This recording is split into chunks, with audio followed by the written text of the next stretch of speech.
Thank you very much. It's a pleasure to be here. Dottore Giovanni Sottosanti, Under Saints. You I say that love perfect. that. Under I Saints? love Under that. Saints? Oh, you Way say to it go. so well. You're, Doctor, you're welcome. We thought you'd send a Tupperware lasagna or something. We could use some, with your beautiful name. Way to go, and thanks for your book, Moral Adhesions here, folks, by John Sottosanti. I love the story. So here, at the first I heard is your a telling critique of this Harvard study. But then the deeper I read into it, I said, Dr. Sottosanti is not just against the finding of the Harvard study because he's a scholar. He's against it because of personal experience. Because you went through a real search in your life, didn't you? I sure did. I really did. I started off with the American dream. My dad taught me to get an education and make money and be successful. I did all that. And then I hit the problems of life. Then I ran into anxiety, depression, despair, and fortunately was able to get out of it. And my faith was a big part of it. Well, I had to grow in my faith. And tell me, Father Spitzer is a friend. Go ahead. oh, What? no wonder if you're close to Father Spitzer, you talk about a guide. Now, am I correct, Dr. Sottosanti, in part of your own journey and your spiritual recovery was on the Camino, the Camino de Santiago de Compostela, correct? Very much so. It had a major impact in my life. What happened was, go ahead. You tell our people what that's about, because Well, the Camino de Santiago is approximately a 500-mile trek across northern Spain. You can do it other pathways, but the main one is from France across northern Spain to the city of Santiago de Compostela in northwest Spain, where the bones of St. James are buried. And there's a big cathedral there. And every year, several 100,000 people. In fact, this year after COVID, it's actually gone up. There were almost 400,000 people that went. So I made a decision to go on that Camino, not only to strengthen my faith, but to ask a favor of the Lord. I had recently had a reconversion to the faith because I lost my faith when I was at college.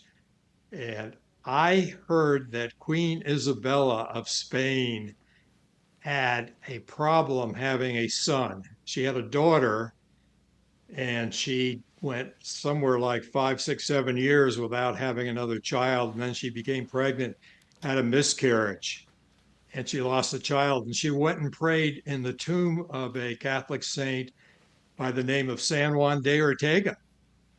And I was told that our only married son, our only hope for a grandchild, at least at that time, he and his wife were told they'd probably never be able to have children. She suffered 2 miscarriages and it didn't look good. I said, if Queen Isabella could go and pray for a son, which she had 9 months after she prayed, I said, I'm going to go on that Camino and see what I could do. So I talked to the Lord and I said, Dear Lord, I know this Camino is very difficult. I didn't have 6 weeks to walk it, but you can get the same credentials by bicycling it. Oh. So I bicycled it. How about a cab ride? Yeah, Also different credential. Yeah. It's like a cab ride. No, that's actually the funny thing is I said to the Lord, I said, this is going to be very difficult because I really wasn't a great bike rider at that point in time.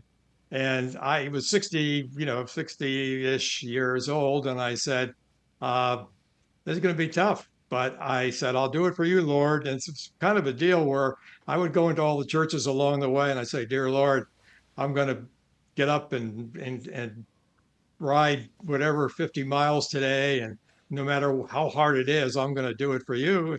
But I would like a favor in return. I'd really like to have a grandbaby. Well, long story short, I got to that tomb where Queen Isabella of Spain went down in the tomb, and I had a bike accident that morning. So my knees were all bruised. And I immediately felt the need to kneel. It was the most holy place in the world. And I actually had a spiritual vision of seven Thank blazing God. crosses. And as a scientist, I couldn't believe it was happening. Thank I God, looked at Doctor. everything. I thought they're projecting this. So I looked behind myself to see where the projection hole in the wall was, and it was a solid wall. And there was no explanation for what I saw there. And 9 months later, I had a grandson. Hot diggity! That's what I was waiting for. Now, did you name? No, did they name the grandson Camino or what? So no, they named him Thomas, which is a pretty good name. not bad. We'll take it. But you weren't a doubting Thomas. You were with them all the way. So this sets it up, Dr. Sottosanti, because here you knew from the School of Hard Knocks that if you really want deep, enduring happiness, faith, relationships, friendships, trust, prayer has to be part of it. You see a scientific scholarly study come out of Harvard, How to Find Happiness. You're thinking, oh, good, this is going to back me up. And crash and burn, they don't even mention those things. So that kind of generated your scholarship, right? Yeah, they vaguely mention it. It's kind of a sidebar situation where they mention it, but they could have made it a data point. They could have really looked at the happy people and see what percent were churchgoers. There's another Harvard study that the press and media, they don't really talk about. It's the Harvard nurses study. And there were something like 70,000 nurses they followed for 16 years. And they were middle-aged nurses. They were in their 50s and 60s, et cetera. And they looked at mortality. And the nurses that went to church more than once a week had a 33% better chance of surviving that period of time than those that did not go to church. And if they went to church one time a week, it was still something like 26%. And Listen if they to went, that. Yeah.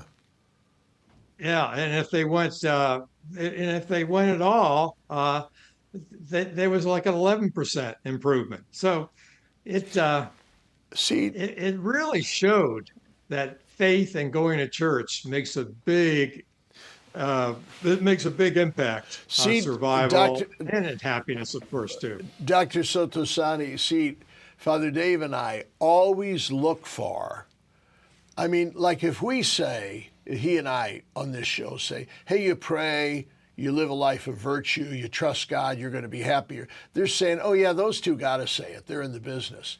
When we hear scholars back us up, like the study you just mentioned, like your own scholarship in Moral Adhesions, your book, when we see scholars back us up, well, they get invited to the show immediately, right? So this is so good. It's kind of science and research verifying what we know, that if you really want happiness, it's tough to have it without the Lord. It really is. There is another series of studies called the Blue Zone studies. And these are the countries where the people live the longest and are the happiest. And one of them is Sardinia, another place is Okinawa, one place in California, Loma Linda. And if you look at those populations, they all are close-knit families and they're churchgoers. And that's really tied into longevity. And yet the science is there, but it isn't promoted. Boy, well, you're promoting it. And folks, if you want to know more about it, Moral Adhesions by John Sottosanti. It's put out by Resource Publications. This is well worth reading. And we need to arm ourselves because, as Dr. Sottosanti has hinted at, culture doesn't believe this. They tell us that, hey, the best way to be happy is the church will only drag you down and make you unhappy. These experts are saying, baloney. Okay, Doctor, thank you. Would you do me a favor and give little Tommy a hug? Okay. I will do it. Thanks for love it. Appreciate your visit. Keep up the good work. We need you.